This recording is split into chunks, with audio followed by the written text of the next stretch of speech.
We are really excited to open this year's JCRC program series, which is called To Bigotry No Sanction, Jewish Perspectives at the Crossroads of American Democracy, with an important conversation about the history of populism and nationalism in America, focusing specifically on how we've arrived at the current moment. And we really couldn't be luckier to have two experts here to guide us in this discussion. But before I introduce our guest speakers, I want to begin with a bit of context about our JCRC programming focus this year. Over the centuries, because of our nation's sacred promise of religious freedom and opportunity, millions of people, many of them Jews, have fled persecution in other countries to be part of the American experiment. Soon after his election, some of you may know President George Washington affirmed this commitment to religious freedom in a series of letters and speeches to religious minority communities. The best known is his address to the Hebrew congregation in Newport, Rhode Island, where he said, quote, "For happily the government of the United States, which gives to bigotry no sanction, to persecution no assistance, requires only that they who live under its protection should demean themselves as good citizens," end quote. Washington's words outline an important relationship between civic engagement and a safe and free America. The promises of our founding fathers are only as good as our informed participation and engagement in the institutions of our democratic system of government. The recent rise of extremism and anti-Semitism has created an environment where our democracy faces unprecedented threats and challenges. Our safety and security as a Jewish community is inextricably tied not only to the security of our neighbors and neighboring communities, but also to the strength of our democratic traditions and institutions. So we designed this speaker series in order to illuminate the dynamics at play in this current moment, and perhaps more importantly, to help educate about what everyday citizens can do to strengthen our democracy, which gives, again, to bigotry no sanction. In keeping with our focus on strengthening our democracy and combating extremism, alongside this speaker series, the JCRC is launching the Leaders in Light Institute, which is a first-of-its-kind leadership program to combat anti-Semitism, extremism, and hate, and inspire community change. We welcome you to learn more and to nominate a leader in your network for this exciting opportunity. Now, without further ado, I want to introduce our two guests. First, Dr. Gary P. Zola is the Executive Director of the Jacob Rader Marcus Center of the American Jewish Archives, which is, again, partnering with us on this webinar today, and the Edward M. Ackerman Family Distinguished Professor of the American Jewish Experience and Reform Jewish History at Hebrew Union College Jewish Institute of Religion here in Cincinnati. He served as the organizer and chair of the congressionally recognized Commission for Commemorating 350 Years of American Jewish History. In 2011, President Barack Obama appointed Zola to serve as a member of the U.S. Commission for the Preservation of America's Heritage Abroad. In addition to these and numerous other national activities, Zola has been actively involved in our community here in Cincinnati in community relations, and we are so grateful to him for his longstanding service and continuing service on our JCRC board. John B. Judis, joining us today, is editor-at-large at Talking Points Memo and author of 8 books, including The Populist Explosion, How the Great Recession Transformed American and European Politics, The Folly of Empire, What George W. Bush Could Learn from Theodore Roosevelt and Woodrow Wilson, The Emerging Democratic Majority with Roy Teixeira. I'm hoping I got that right, but John, you can correct me. Feel free if I didn't. And The Paradox of American Democracy, Elites, Special Interests, and the Betrayal of Public Trust. He has written for numerous publications, including The New Republic, The National Journal, The New York Times Magazine, Mother Jones, and The Washington Post. Born in Chicago, he received his BA and MA degrees in philosophy from the University of California, Berkeley. He lives in Silver Spring, Maryland, and is currently rooting for my alma mater, the Terps, in their game against Dr. Zola's favorite team. So the Wolverines. I wouldn't even say the mascot, but you can. So we're just so lucky to have both of these wonderful experts here to speak on this topic today. And at this time, I will turn it over to Dr. Zola to begin our discussion. Thank you so much. Good afternoon, everybody. I just wanted to offer a very brief prolegomena to what we're going to do today and lay out the program.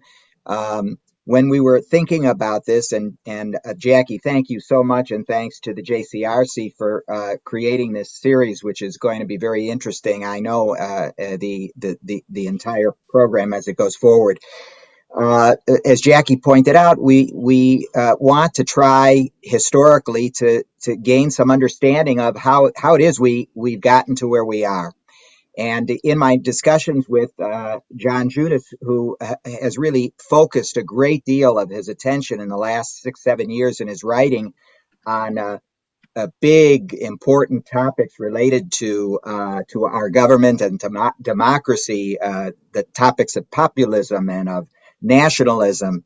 And when we were talking, John said, "Well, look, I'm not an expert on the history of anti-Semitism and on the history of Jews and all of this." And that's how we decided to partner. John is going to begin and try to help us to understand from his studies and his perspective a little bit about the history of what we call populism. I'm not even going to get into defining that word because I know John has something to say about that, as well as nationalism, which seems to have led us today to these topics, to the kinds of disturbing events that have troubled so many of us in our Jewish community and in other communities. So John is going to do that for about 25 or 30 minutes. He's going to make his presentation. I'll offer some thoughts about Jews and populism in America, and then we're going to open it up. Questions are all going to you, right, Jackie? So you should aim them. How do we do that, Jackie? So you can enter your question into the chat box, but just make sure that in the to window you've selected my name, Jackie Congedo, and I'll make sure that we get to as many as we can. Yeah, that'll be helpful so that while we're talking, the chat is not cluttered up with a lot of activity, but rather aim your questions at Jackie. We'll try to get to as many as we can. With that, you've had a great introduction, John, from Jackie Congedo, even if she is rooting for Maryland. So the floor is yours.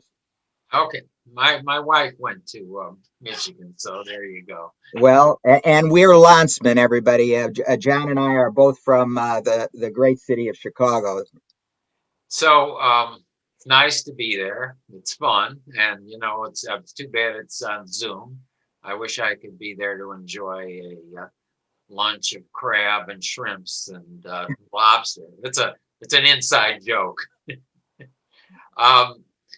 I'm going to talk about populism and nationalism, and a lot of what I say will be sort of introductory to the questions you might want to ask later. I want to just frame these ideas and say why they're important and what they mean for our politics today. And the first thing I want to say about populism is that there really is no definition. Political scientists claim to be scientists, so they're always coming up with definitions. But in fact, there is no common exclusive properties that belong to populism. I've heard Putin called a populist because he rides around sometimes in a bare shirt, and is bare-breasted without his shirt on. I'm going to talk about a populist political tradition, really, that began in the United States in the early 1890s and continues up until this day through the candidacies of Bernie Sanders, Elizabeth Warren, and Donald Trump. Now, what is populism in terms of that history? The most obvious thing to say about it is that it's a politics that divides things between the people and an elite or establishment.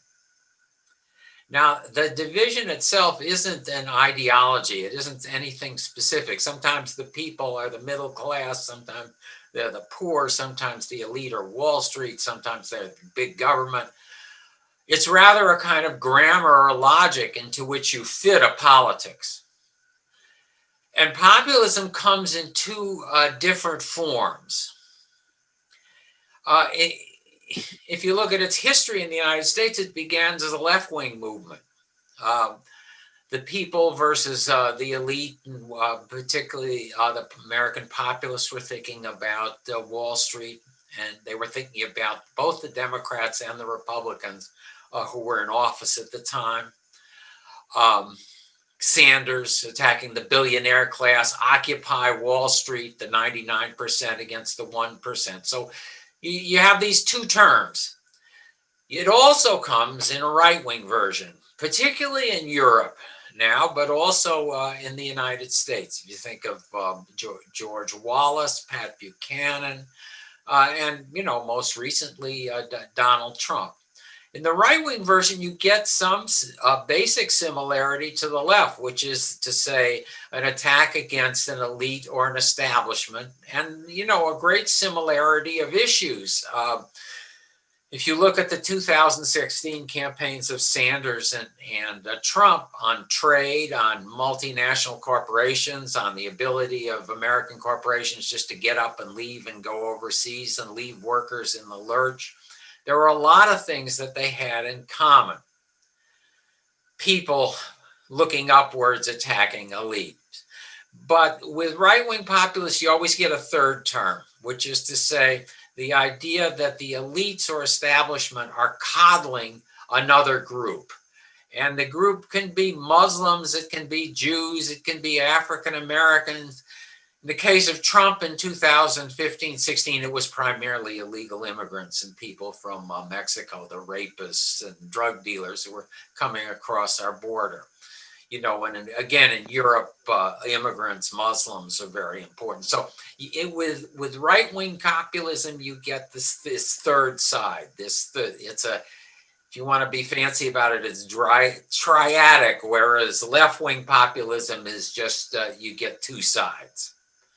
Now, what distinguishes populism from liberalism or conservatism or, everyday politics? Hillary Clinton from Bernie Sanders, Trump from Jeb Bush.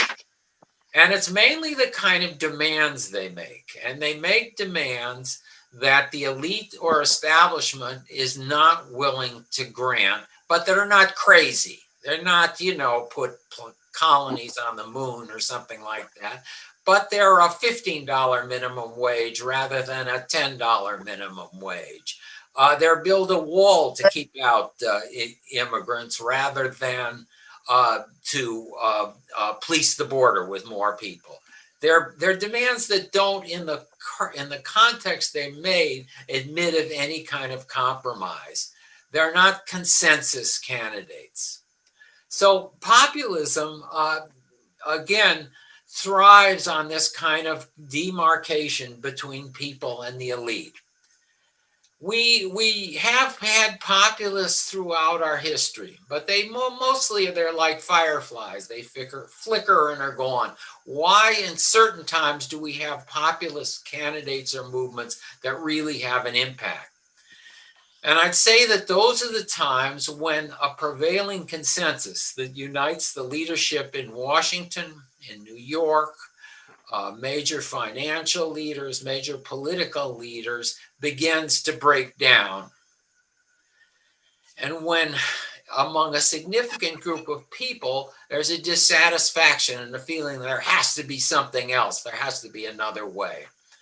With the early American populists, it was laissez-faire capitalism. Again, the idea that these big corporations and new monopolies but we're going to create prosperity and wonderful things for everybody. And, the populists wanted to regulate railroads. They wanted government to intervene on behalf of the people. In our present context, in the last 30 years or so, the consensus that is broken down is around, you could say this term neoliberalism. I'm sure you've heard that. Globalization. The idea that free markets left to themselves will create prosperity, and that the role of government is to, in effect, to make them freer through deregulation of finance, through tax cuts that will benefit big business. Through free trade internationally, particularly for the United States, opening up its market, doing these deals, for making deals that will allow American companies to move wherever they want in the world, for opening our borders to huge numbers of immigrants, both legal and illegal, that, in the end, would produce benefits for all Americans. Consensus over that begins really to break down in the 1990s, and that's why at that time you get Pat Buchanan, You get Ross Perot, again, who's more on the left than the right, talking about the NAFTA and the big sucking sound. And then you get Donald Trump in 2015 and 2016, and Bernie Sanders, both of whom rail against this idea of globalization. So that's really the kind of situation that we're in now, where a consensus has broken down about how the relationships, let's say, between government and the economy, and new ideas are coming forth. And what sometimes happens is that the ideas after this big ruckus start to become accepted. So that, for instance, Trump's all ideas about China and trade in 2016, which again were shared with Sanders, seemed outrageous then. And you had all these think tanks in Washington denouncing him and saying that the economy was going to crash. If you notice now, Biden has accepted a lot of that. And Joe Biden is accommodating himself. He's not a populist to some of the ideas that Sanders introduced in 2015 and 16 and in the last campaign. Just as earlier in our history, the progressives and the New Dealers accommodated themselves to some of the ideas that the populists introduced in the 1890s. So that's what we hope for in populist movements. What we fear, again, is what some of the right-wing populist movements have brought: nativism, racism, anti-Semitism, and so on. Now let me talk a little about nationalism.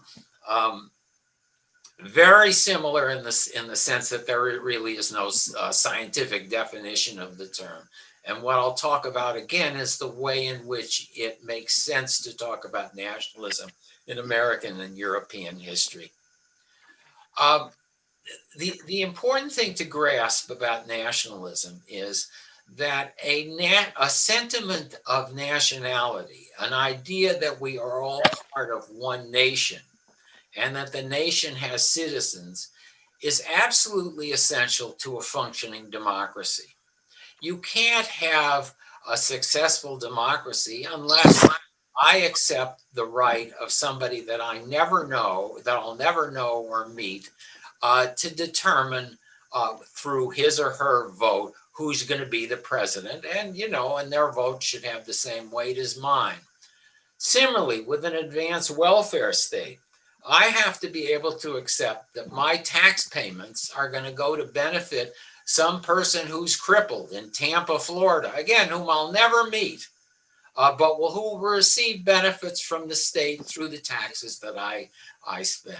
If it begins to happen that people distrust where their money is going for, and it's not for, let's say, real Americans, then you get a breakdown.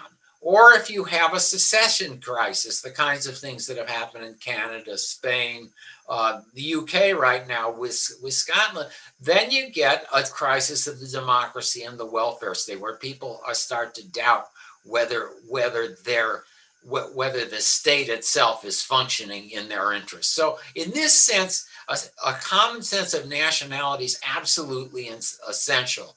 And nationalism, patriotism, they're good things. They're absolutely essential. Now, you get at times in politics, just as you get at times populist movements, you get explicitly nationalist movements that define themselves in terms of us versus them, us Americans versus somebody else. Now, again, with these, they go on the left and the right and the center. There's nothing, again, intrinsically wrong with nationalist movements. Civil War, Lincoln was a nationalist. Theodore Roosevelt was a nationalist. Winston Churchill, Charles de Gaulle, I can name all these people, but so was Hitler. So was Stalin. Again, so was Donald Trump. So you get with explicit nationalism, you get both benign and malignant forms of it. And it's important, I think, to understand that in terms of our present politics, because you have Donald Trump basically gave any kind of nationalism a bad name.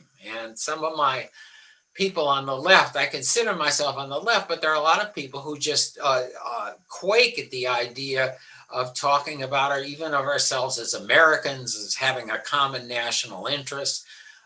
They don't want to have borders. They don't think it's right to even, decide who's going to be an immigrant in this country. So again, I think it's important to understand that there's a very constructive meaning for nationalism.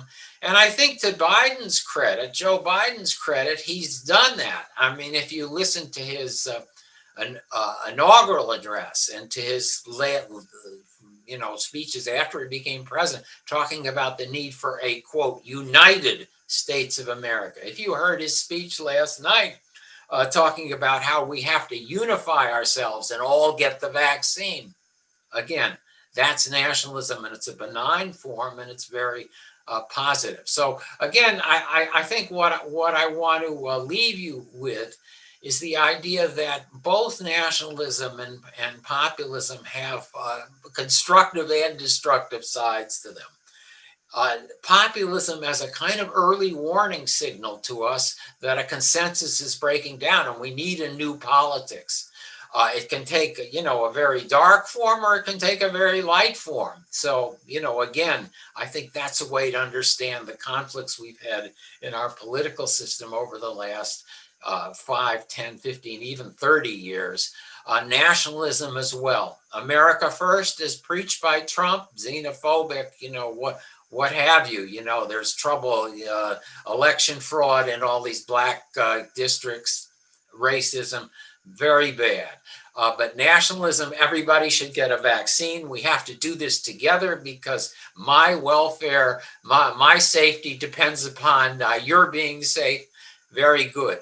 Internationally, in order to reach agreements on important international issues like climate change, again, we need to unite ourselves behind the idea that it's in our interest to do these kind of things. So that's, again, I guess that's my message to you is think twice before simply dismissing populism and nationalism. They can have very constructive as well as destructive purposes.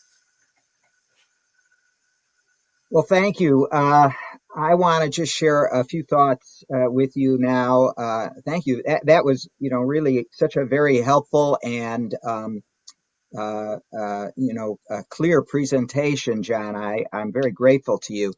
Let me just go back over some of this and in an attempt to focus on our Jewish history with populism and nationalism. And as John just pointed out, we typically begin to talk about populism in American history in the 1890s, when you have this liberal leftist explosion in terms of populism. There's actually a populist political party that's created.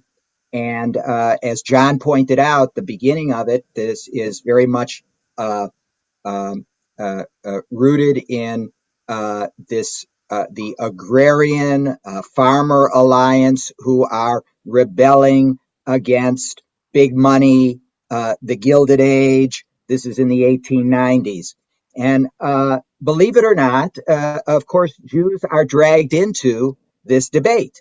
And it's interesting that historians really argue, though, how much anti-Semitism actually was at play in this early and first or famous manifestation of populism. I suppose some people could say populism goes all the way back, I guess, John, to Andrew Jackson and so forth. But just to pick up where John left off. So for example, you had the very famous story in the South, in Mississippi and in Arkansas, of what we call the White Cappers. The White Cappers were a sort of a militant group of poor folk, farmers, rural people who wore costumes, wore uniforms, and wreaked havoc. Initially, they were supposedly part of this rebellion against the moneyed people, but they began very quickly to wreak havoc on the black community in the South and to murder people. And Jews were dragged into this. The question is how much and why. And then, as John points out, as you go into the 20th century, suddenly you have manifestations of populism that aren't necessarily reflective of just the left, but are also on the right. And so for example, take Senator McCarthy and that period. There have been scholars who argue that Jews were not really involved in that at all. And in fact, you might even say that many Jews were participants in the McCarthy process. If you think of Roy Cohn and others like him. So it's really a complicated subject, but I'd like to just give you an example of one of the most complicating factors, and that happened in the 30s, and that has to do with a man by the name of Father Coughlin. And I want to just illustrate this man and response to him in the little time that I have, so that he becomes, I think, an example that brings us to a question, which is why is it that Jews and other minorities are often dragged into this kind of negativity that we have seen in the last 4 or 5 years in our own country, when you see a rise of populist rhetoric, whether it's on one side or the other. So this is a picture of Father Coughlin. For those of you who don't know who Father Charles Coughlin was, he was a priest. His parish was in Royal Oak, Michigan, and he began to broadcast on local radio, and eventually by the 1930s, Father Coughlin had a national audience, and he began to talk about social issues. And in the 1930s, he gets himself involved in politics. He becomes, if you will, an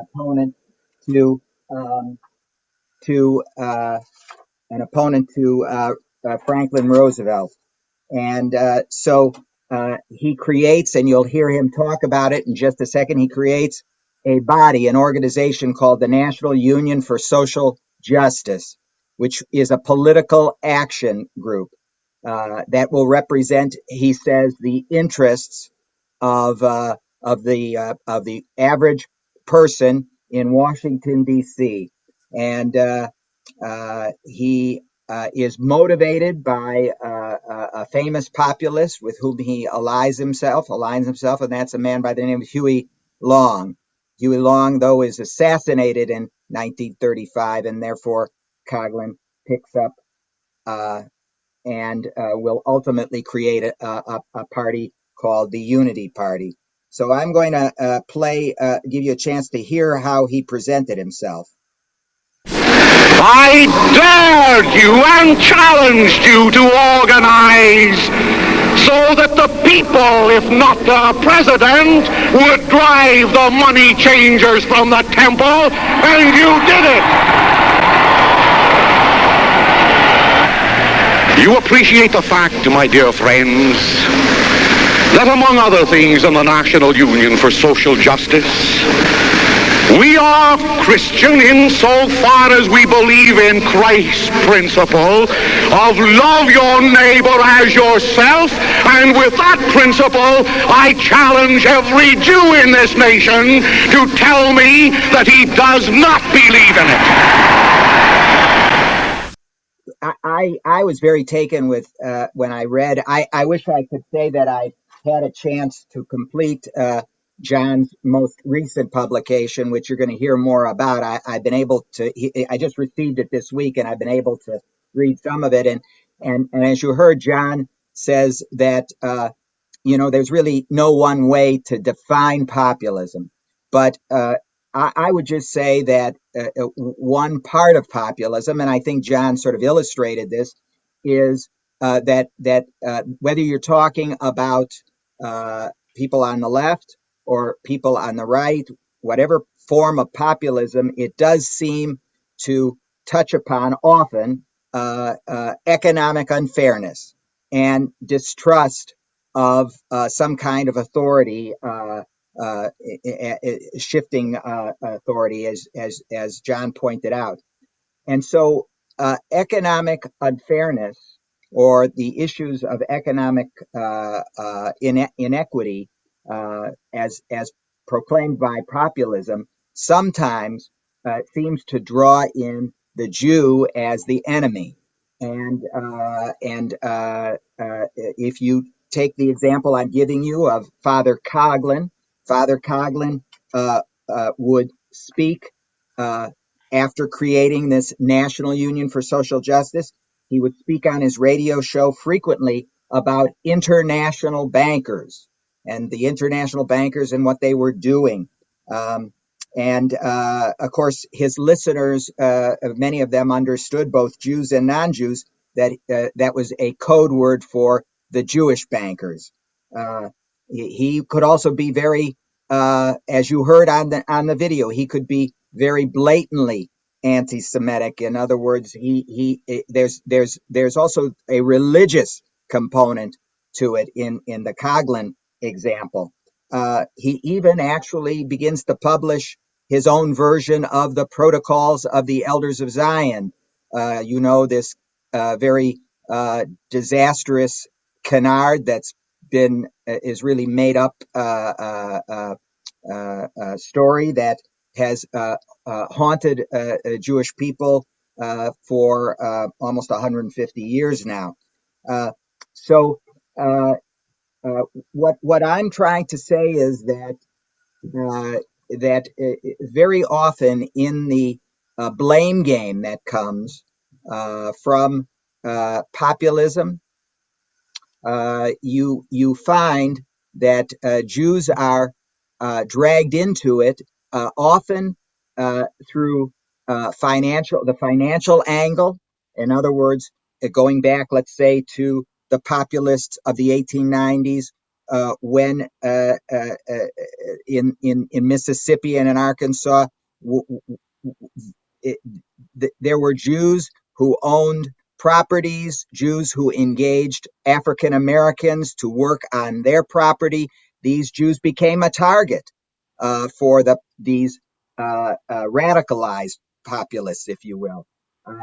In the case of Coughlin, many years later, Coughlin is a complicated populist because his program was in some respects left and in other respects right, but he still, he dabbled in that whole world, and he too would bring up the topic of the economic unfairness. Why is the world unfair to certain people? Why is this happening? Well, he would say that's because of the Jews, the international bankers. So now I'll just bring it to our own day, and then I'm going to stop and we'll begin. And I want to let ask Mr. Judis a few questions, but then we'll take questions from you. I think we see some of these themes manifesting themselves in the rise of populism that's been most recent. That is finding ways to the economic dissatisfaction, and once again you have this idea of the Jews who are controlling finances, the Jews who are in some way responsible for the disruption with regard to the racial inequities, so that agitating the African Americans behind that disruption would be the Jews. There's a religious component to this too. in this day and age that comes into play and has in past examples of populism. So I think I'll stop there. What that means is I think you have to kind of put together what John has been saying, what I'm saying, and where we're headed. Uh, I don't know. I mean, the one thing I can say is that Jews have constantly fought back in American history against these canards and have defended themselves against it. And I think that's what we're doing today. That's what JCRC is doing. And it seems to me that that has been our pattern. So you have, as John described it, the ebb and flows. And when we have high water time, we have historically fought back and defended ourselves. I think I'll stop there. And John, before I ask a question or two, I don't know if you want to react to anything I've said. Well, the relationship of anti-Semitism right now to American politics is to a great extent muted. I mean, with Trump, you had the Charlottesville rally. We shall not be, they shall not replace us kind of stuff. And you have right-wing groups that are anti-Semitic, but the Trump people certainly you have to stretch things to make a charge that Trump himself and his administration was anti-Semitic. Again, the people that he relied on, his Treasury Secretary Gary Cohn, his whatever, daughter, son-in-law. So I don't think it is a major component at this time of either populism, left-wing or right-wing politics. I think the issue of immigration and race is much, much more important and at the forefront. With Father Coughlin, even if I remember this correctly, he becomes a raging anti-Semite sometime in the middle 30s. It's not right at the beginning, and there's a similarity there with a populist politician named Watson from Georgia, who was a leading populist and socialist in the early 1890s, who advocated a unity between blacks and whites in the South, which is unheard of. And the populists basically got destroyed, by the old term that George Wallace used, out-niggered, where they just were being accused of being the black party, and the Democrats destroyed them. And Watson, in response, just flips over and becomes a raging racist himself. And I think, again, with the Coughlin history, I think the same thing. I mean, Roosevelt becomes enormously popular, overshadows all his competitors, and Coughlin takes the dark road and becomes a raving anti-Semite. I don't know. I don't see anything like that on the horizon in American politics right now. I think that there's other targets for the right-wing populists. Well, one of the quotes that you leave us with in your book, towards the very end of your new book, which I'm enjoying, is that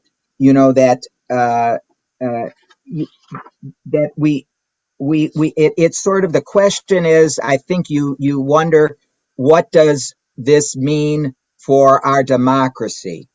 And this populist experience, the nationalist experience, we haven't even gotten into authoritarianism, which is a part of this as well. And you sort of suggest, that these things are going to have, or could have, may very well have their effect on democracy. I dare say, I don't know if everyone on this call agrees with me, but I know I'm just speaking for myself. I myself have been shaken by the battering that the Constitution and that the democratic processes that seem to me to be beyond being challenged seem to have been the way people describe it is, there are guardrails, to protect the Constitution from being trammeled completely. But if there are guardrails, I think we could all agree that those guardrails have been mangled and banged around. They may still be up, but they certainly have been, at least in my opinion, struck. And so maybe you want to talk a little bit about that and how you see these trends affecting our democracy. Is there a future for democracy? I've heard some of the people on both sides, again, as you pointed out, on the right and on the left, arguing there's no democracy isn't working in America. For all these reasons, the economic unfairness. The loss of control that we feel, no one's listening to us. Democracy isn't working. We'd be better off with an authoritarian. Well, I found the last year pretty scary myself. The attempts at voter suppression, obviously the biggest one was in the South in the 1890s, eliminating the black vote, Jim Crow. And then we had a period, if you go over that, of great improvement, climaxed in the Civil Rights Acts in the 1960s. But in the last 20 years or so, as you see the beginnings of popular majorities for Democrats, if you look at the presidential elections, 7 of the last 8 elections, the popular majority has been for the Democrats, not the Republicans. They haven't won all those because in 2 of the elections, the Electoral College went a different way. And we have these problems in our Constitution where it doesn't necessarily reflect what the popular vote is. So there have been these efforts at voter suppression, but nothing compared to what Trump and his people tried to do during the last year. And, and it's pretty scary. What you saw, though, on the other hand, was a kind of, to use the old term from the 30s, a popular front between moderate Republicans, neoconservatives, Bill Kristol, people like that, and Democrats against this stuff. And it reached in, thank God, into the judiciary, into the Supreme Court, into the, courts within the states, and they resisted it. So let's hope we've seen the last of it, and that this kind of stuff will be eclipsed. I think it was partly inflamed too, not just by Trump, but by the combination of the pandemic and the recession. If you go back in American history and look at what happened in 1918, 1919, that was when we had influenza. Things got pretty crazy again. That's when the Ku Klux Klan rose up after being pretty quiescent during the years. Enormous waves of strikes, the Red Scare. There were all kinds of crazy things happening. United States, we had the demonstrations against police violence, which degenerated into riots and looting, crazy stuff in Seattle and Portland. So we've had a really nutty year. And I'm hoping that when the vaccine comes, is when we reach herd immunity and the economy bounce back, a lot of this craziness will subside. And I think that that's a lot of what Biden is trying to do. I mean, he's trying to make politics boring again. But on the other hand, you have a lot of these attempts in a lot of states to suppress the vote and to make it harder to vote. So we're in a difficult time. I think I'll say one thing, and then Jackie, if we do have some questions, we can start with them. If we do, I think the only thing I'd add to this, I'm not, in no way am I contradicting, I'm just adding.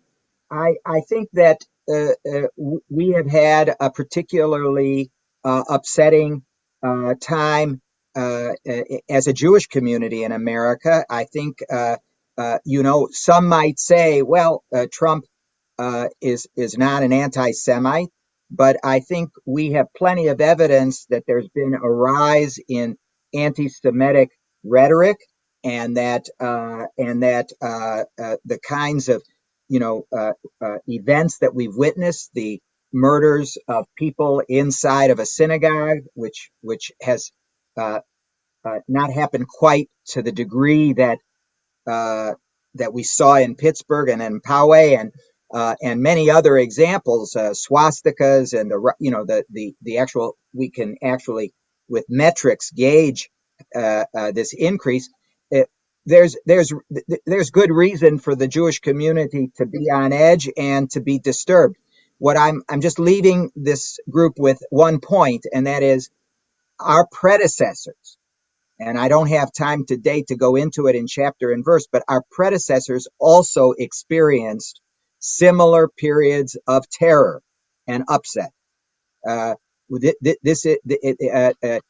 Just an example. It's true that nobody was killed worshiping in a synagogue until Pittsburgh. But it is not true that Jews have not been shot at while they prayed. That happened in 1960 in Gadsden, Alabama, and it scared the community greatly. You can go back. John was talking about Watson. Well, Watson was one of the primary figures who cranked up the Atlanta community against Leo Frank with his newspaper. And I don't need to tell, most of you are fully aware of how the Leo Frank lynching and the whole case distressed the American Jewish community, and in some respects permanently frightened the Southern Jewish community, permanently, at least by that I mean for many decades. So we have had these moments, and our response has been, I can only speak historically, our response has been not to cower, but to stand on our rights as citizens and to assert ourselves and to fight back. That's been our Jewish response. Jackie, why don't we take some questions? Well, thanks to the both of you for, I think, a really, like I said, relevant and interesting dialogue about these dynamics that are playing out really in real time today.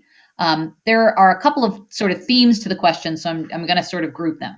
The first has to do with the idea that, the sort of the centrality of anti-Semitism, or let's even say the place of anti-Semitism within populism in terms of the targeting of minority communities. So, John, I think you had mentioned that there are far sort of more high profile or prioritized targets of populist fervor today than the Jewish community, including immigrants and people of color.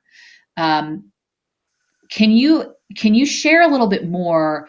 We know there to be a link between anti-Semitism and the way it animates, particularly in white nationalism and in white supremacy, some of these forms of bigotry in other minority communities. So inherently, I think that the questions are inherently, is there an element of anti-Semitism that's sort of under the surface? It's not explicit, but the implication is, the reason we have these problems, right? These other evils is because of the elusive behind the scenes Jew that is causing this. Is that something we see in today's socialist agenda, or sort of, populist mindset, populist and nationalist mindset?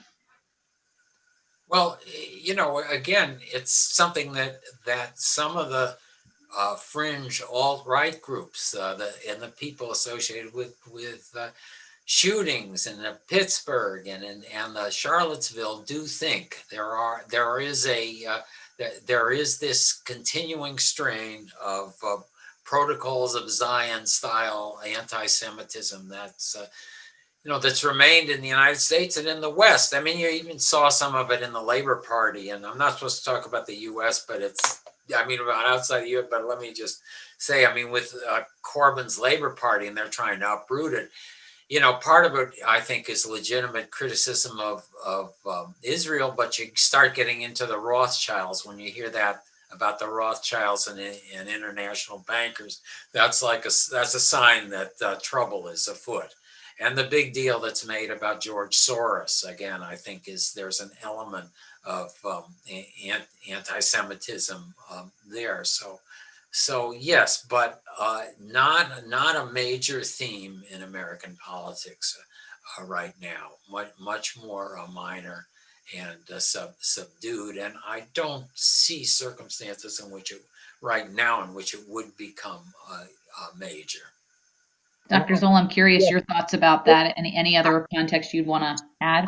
I guess being I don't want anybody to say I'm a man of little faith. So I have to say that generally I agree with what was just said, but the question is just because we have a history does not necessarily predict the future, and we managed to get through 200 plus years of American history without organized governmental pogroms, without seeing massive marches with neo-Nazis shouting, Jews will not replace us, without seeing people gunned down in their synagogues. And we've seen all of that in the last 4 years. So because of what I said about the past doesn't necessarily dictate the future. The other thing that I think it's important to point out is that the debate we're talking about, in a sense, and I really don't, I don't think that John and I are at all debating the essential things, but the argument about anti-Semitism in America, whether it really is significant or whether it's always been insignificant, is an ongoing historiographical battle. Going back to the white cappers that I mentioned a few minutes ago, I could show you articles of people say, yes, you can show me 3 or 4 incidents, but in comparison to what they did to the blacks, Jews were really relatively insignificant. When you look at the broad picture of what happened in the 1930s in America, and how that's often been, the 30s has often been, before our day, has been viewed as the high watermark for anti-Semitism in America. People argue historically, well, yes, but in the biggest picture, it wasn't that significant. And I think when a case could be made that yes, there's a rise, but in the bigger picture, the bigotry towards the Jew, is certainly in comparison to the groups that John rightfully mentioned, the immigrants, blacks, others, other peoples of color, we are not in that same number. And this is a debate. I'm not answering that. I don't have the answer. And but it's a debate that's not just today. It's one that we have discussed historically. One of the famous scholars, I'll end with this, is John Higham, real great Americanist. He's not Jewish, but was one of the first to really explore anti-Semitism in America. And he basically said that the whole with anti-Semitism in America is all about xenophobia. That when people are afraid of the other, that's when it rises with the Jew. And so, well, I could show you a list of articles that challenge Mr. Higham's ideas and theories. So this is where we're at. We're trying to figure what is going on. Maybe another question, Jackie. Yes. So I think we have time for maybe 1 or 2 more, and I'm trying again to do the best I can to group in themes. But there's a lot of really good questions, and what I can do is sort of send them along afterwards and see if we can't get maybe some of them answered and sent back. But one has to do with today's progressive movement, identity politics, intersectionality, and the way that sort of populist fervor has been able to find a home there.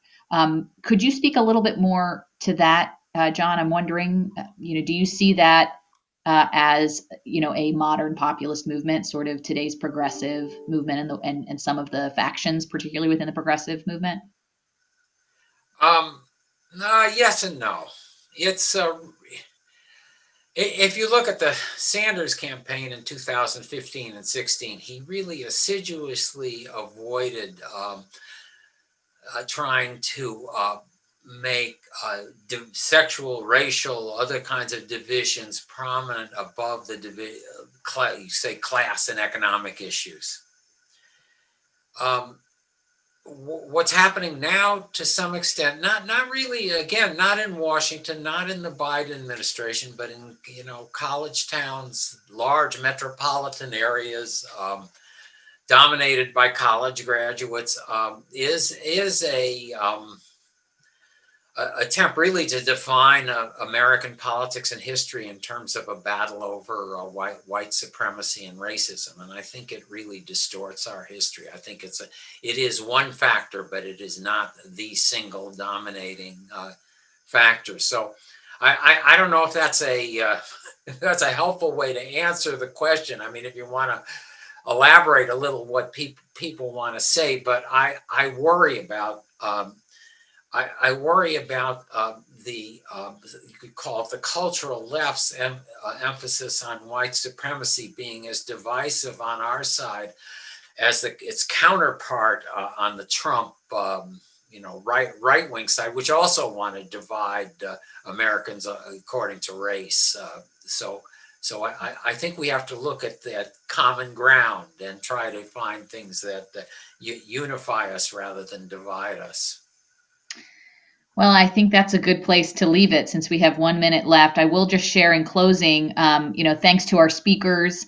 And also, if you enjoyed what you heard, you may want to consider pre-ordering Mr. Judis's newest book, The Politics of Our Time, Populism, Nationalism, and Socialism, which will be coming out on May 11th. And we're putting a link in the chat to the website where you can place an order for that book. If you're interested in exploring more about what Jewish tradition and text have to say about today's topic, keep an eye out in your inbox for a link to a recorded text study, complete with a downloadable PDF to follow along, which will be led by our JCRC's Hebrew Union College Rabbinic Fellow, Ross Levy, in conversation with Wise Temple's Rabbi Karen Tomashow. They're going to discuss 2 letters written by religious scholars across the country as part of the Values and Voices project, if you know about that. So keep an eye out for that on-demand video text study. Follow along and learn with us. And lastly, mark your calendars now for our next program, The Changing Dynamics of the U.S. Supreme Court, which we're going to host on Friday, April 23rd at noon. And we'll feature Rana Greff-Schneider, who in addition to serving as JCRC president, is a constitutional law professor at the University of Cincinnati Law School. She's going to examine the debate over the First Amendment, protection of hate speech, explore the court's approach to the separation of religion and state, as well as the potential tension between religious liberties and other civil rights, and address the role of the Supreme Court and the challenges it faces in these divisive and difficult times. So we have put a link in the chat for more information and to register for that talk as well. Once again, thank you to Mr. Judis and to Dr. Zola for all of your expertise and for shedding some light on these important topics today. And we look forward to seeing you on Friday, April 23rd. Thanks again for tuning in. Have a great weekend.